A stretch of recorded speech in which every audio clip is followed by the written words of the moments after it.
नमस्कार। आज हम एक ऐसे विषय की गहराई में उतर रहे हैं जो हजारों साल पुराना है, लेकिन शायद आज के दौर में सबसे ज्यादा जरूरी है। पतंजलि का योग दर्शन। और हमारे पास जो स्रोत है वो योग दर्शन ग्रंथ की एक बहुत ही विस्तृत और गहरी व्याख्या है। और शुरू करने से पहले एक बात साफ कर दूं, हम यहाँ योगा मैट पर किए जाने वाले आसनों की बात नहीं करने वाले। हाँ, बिल्कुल नहीं। वो तो इस विशाल विज्ञान का एक बहुत छोटा सा हिस्सा है। आज हमारे पास जो स्रोत है वो एक तरह से मन का यूजर मैनुअल है। यूजर मैनुअल, ये सही शब्द है। हाँ, जिसे पतंजलि ने लिखा है। ये मैनुअल बताता है कि इस जटिल मशीन हमारे मन में बग्स कहाँ से आते हैं, जिन्हें ये क्लेश कहते हैं, और इसे डीबग करने के टूल्स क्या है, और इसका अंतिम लक्ष्य दुखों से पूरी तरह मुक्ति, जिसे कैवल्य कहा गया है। चलिए इस मैनुअल को खोलते हैं। बिल्कुल सही कहा। यह कोई धार्मिक ग्रंथ नहीं है, बल्कि मनोविज्ञान और चेतना का एक प्रैक्टिकल गाइड है। यह हमें सिखाता है कि हम अपने मन के मालिक कैसे बने, ना कि उसके गुलाम। ये एक नक्शा है जो मन की उथल-पुथल से शुरू होकर परम शांति तक का रास्ता दिखाता है। तो इस यूजर मैनुअल का पहला चैप्टर है समस्या की पहचान। योग दर्शन के हिसाब से असल समस्या है क्या? ग्रंथ की शुरुआत ही होती है ये बताकर कि हमारा चित्त यानी मन स्वाभाविक रूप से अशांत है। उसमें लगातार लहरें उठती रहती हैं, जिन्हें वृत्तियां कहा गया है। हाँ, और कमाल की बात यह है कि पतंजलि ने हजारों साल पहले हमारे मन के हर सॉफ्टवेयर फंक्शन को जैसे मैप कर लिया था। ये वृत्तियां 5 तरह की हैं। पहला है प्रमाण, यानी जब हमारा परसेप्शन सही होता है, जब हम चीजों को वैसा ही देखते हैं जैसी वे हैं। दूसरा विपर्य, जब हमारे परसेप्शन में कोई बग आ जाता है, जैसे अंधेरे में रस्सी को सांप समझ लेना। अच्छा, तीसरा है विकल्प, जो सिर्फ शब्दों पर आधारित कोरी कल्पना है। मतलब हमारा दिमाग सिर्फ थियोरी में चल रहा है, असलियत से कोई लेना देना नहीं। हाँ। चौथी है निद्रा, जब हमारा सिस्टम स्लीप मोड में है। हाँ। और पांचवी स्मृति, मतलब जब हम पुरानी फाइलें खोलकर देख रहे हैं। और योग कहता है कि प्रॉब्लम इन फंक्शंस में नहीं है, प्रॉब्लम इस बात में है कि ये सारे बैकग्राउंड में एक साथ लगातार चल रहे हैं और हमारी सारी मानसिक ऊर्जा, हमारी सारी रैम खा रहे हैं। चाहे वो अच्छी वृत्ति हो या बुरी, है तो वो मन की एक लहरी। एक मिनट, यहाँ मुझे एक बात समझ नहीं आई। सही ज्ञान यानी प्रमाण, और यादें स्मृति, ये भी वृत्तियां हैं जिन्हें शांत करना है। ये तो अच्छी चीजें लगती हैं। हम इनके बिना काम कैसे करेंगे? बहुत अच्छा सवाल है, और यही योग का सबसे गहरा इंसाइट छिपा है। योग ये नहीं कहता है कि ये चीजें बुरी हैं, वो कहता है कि ये भी मन की हलचल हैं। अच्छा, हलचल। हाँ, एक योगी के लिए लक्ष्य सिर्फ नकारात्मक विचारों को हटाना नहीं है, बल्कि मन के तालाब को इतना शांत कर देना है कि उसमें एक भी लहर न उठे, चाहे वो अच्छी हो या बुरी। बिल्कुल, ताकि वो तालाब की तलहटी में पड़े अपने असली स्वरूप को, अपनी आत्मा को साफ साफ देख सके। अच्छा, तो ये वृत्तियां तो लक्षण हैं, लेकिन बीमारी की जड़ क्या है? ये दुख देने वाली लहरें उठती ही क्यों हैं? इस मैनुअल के अनुसार इन लहरों के पीछे 5 वायरस हैं। वायरस? हाँ, जिन्हें क्लेश कहा गया है। ये हैं अविद्या, अस्मिता, राग, द्वेष और अभिनिवेश। और इन सब में जो सबसे बड़ा रूट वायरस है वो है अविद्या, मतलब अज्ञान। अविद्या। हाँ, ग्रंथ इसे बहुत साफ समझाता है। जो चीज अस्थायी है उसे स्थायी समझना, जो शरीर अपवित्र है उसे पवित्र मानना, और जो असल में दुख का कारण है उसे सुख का जरिया समझना, यही अविद्या है। और बाकी के 4 क्लेश, वो इसी अविद्या से पैदा होते हैं। बिल्कुल। अस्मिता यानी मैं और मेरा का भाव, अहंकार। राग यानी किसी चीज या इंसान से चिपक जाना, लगाव। द्वेष यानी घृणा, और अभिनिवेश यानी मृत्यु का भय। ये तो हम सब में है। हाँ, बड़े से बड़े बुद्धिमान इंसान को भी ये कहीं ना कहीं जकड़े रहता है। ये सबसे गहरा और आदिम डर है। ये 5 क्लेश ही हमारे सारे दुखों की असली जड़ हैं। ठीक है, तो हमने समस्या का निदान कर लिया है। हमारा मन लगातार चल रही वृत्तियों से अशांत है और इसकी जड़ में अविद्या जैसे 5 क्लेश हैं।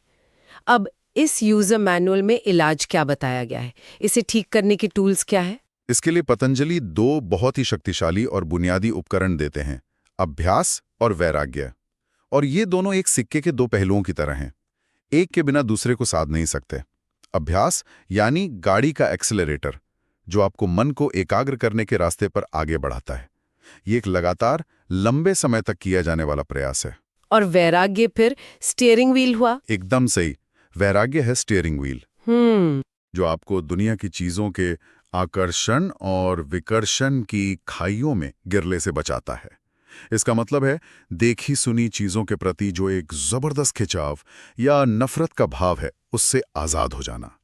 जब मन पर आपका पूरा नियंत्रण हो, वही वैराग्य है। अच्छा। ये दोनों साथ में काम करते हैं।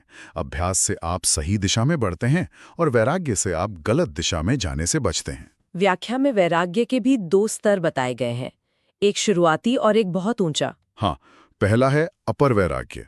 इसमें आप दुनिया की चीजों के पीछे भागना छोड़ देते हैं। ये समाधि की ओर कह सकते हैं पहला कदम है। लेकिन इससे भी ऊंचा एक स्तर है पर वैराग्य। पर वैराग्य ये तब आता है जब आपको विवेक ज्ञान हो जाता है। मतलब आपको अपनी आत्मा और इस प्रकृति के बीच का फर्क साफ साफ दिखने लगता है। तब आपको किसी भी चीज के प्रति कोई आकर्षण नहीं रहता, क्योंकि आपको परम सत्य का अनुभव हो जाता है। अब यहाँ एक ऐसी बात आती है जो कई लोगों को चौंका सकती है। बहुत से लोग योग को एक नास्तिक या केवल आत्म सुधार का दर्शन मानते हैं, लेकिन इन स्रोतों में ईश्वर की एक बहुत ही विशिष्ट और अनूठी अवधारणा है, पर यह किसी धर्म के भगवान जैसा नहीं है। बिल्कुल। और यहाँ सूत्र एक बहुत ही भारी भरकम लेकिन सटीक परिभाषा देता है। सुनने में थोड़ा मुश्किल लगेगा, पर इसे तोड़ के समझते हैं। सूत्र है क्लेश कर्म विपाक आशयः अपरामृष्टः पुरुष विशेषः ईश्वरः। अरे वाह, ये तो काफी मुश्किल है। चलिए एक एक शब्द को पकड़ते हैं। हाँ, देखिए, क्लेश तो हमने समझ लिए, वो 5 दुख। हाँ। कर्म और विपाक मतलब हमारे एक्शन और उनके नतीजे, यानी फल। ठीक। आशय मतलब उन कर्मों से बनने वाले संस्कार, हाँ। जो हमारे मन में जमा होते रहते हैं। हाँ। और अपरामृष्टा का मतलब है जो इन सब चीजों से जरा भी छुआ न गया हो, जिनसे पूरी तरह परे हो। अच्छा। ऐसा पुरुष विशेष यानी एक विशेष चेतना ही ईश्वर है। वो हमारी तरह कर्म और फल के बंधन में नहीं फंसा है। जब मैं ये पढ़ रही थी तो एक बात पे आकर मैं रुक गई। ग्रंथ कहता है कि ईश्वर सभी गुरुओं का भी गुरु है। ये कमाल का आइडिया है, क्योंकि इसका मतलब है कि ज्ञान का जो सोर्स है वो किसी इंसान पर आकर खत्म नहीं होता, बल्कि एक टाइमलेस कॉन्शियसनेस तक जाता है जो समय से भी परे है। और उसे पुकारने का नाम भी बताया गया है, ओम, जिसे प्रणव भी कहते हैं। ओम। साधना के तौर पर इस नाम का जप करना और ईश्वर के गुणों पर चिंतन करना, इसे ईश्वर प्रणिधान कहते हैं।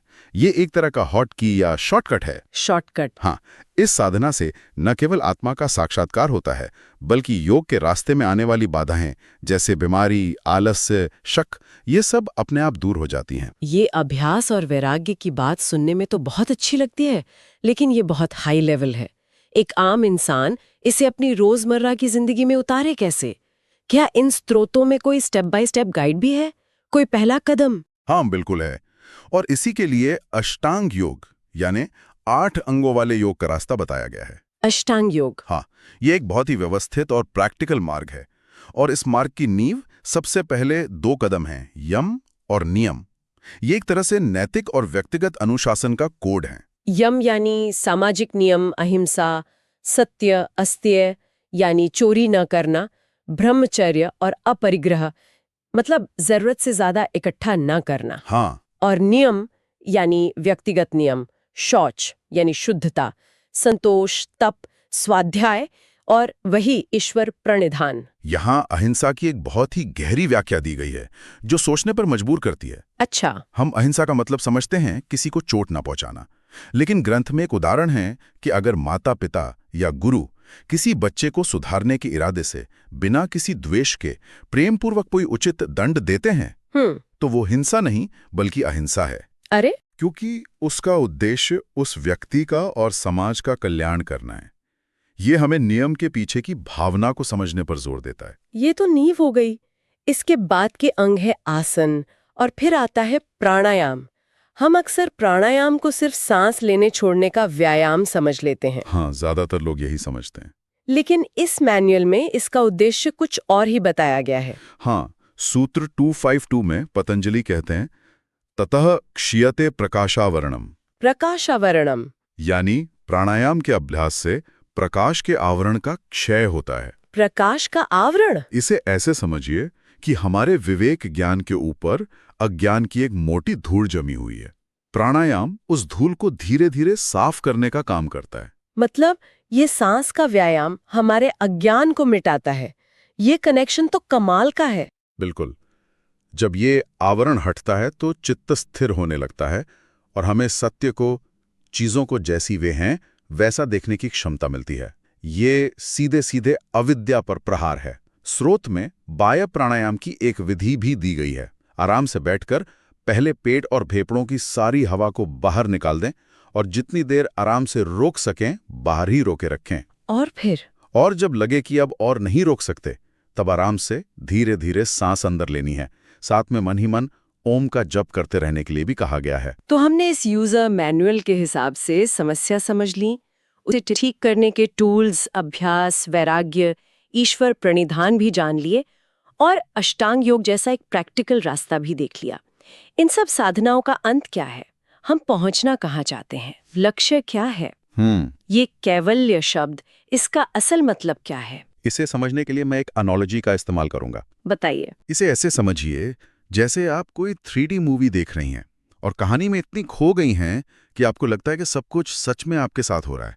आप डरती हैं, खुश होती हैं, रोती हैं। आपको ये याद ही नहीं रहता कि आप एक कुर्सी पर बैठे दर्शक हैं। ठीक है, ये तो हम सबके साथ होता है। कैवल्य वो पल है जब आप वो 3D चश्मा उतारकर बगल में रख देती हैं और आपको अचानक याद आता है, अरे मैं तो सिर्फ देखने वाली हूं, ये सब तो बस एक पर्दा है, एक शो है। वो 3D चश्मा ही अविद्या है, वो अज्ञान है जिसने आपको ये यकीन दिला दिया था कि आप फिल्म की पात्र हैं। वाह, तो कैवल्य का मतलब है उस चश्मे को उतार देना। बिल्कुल।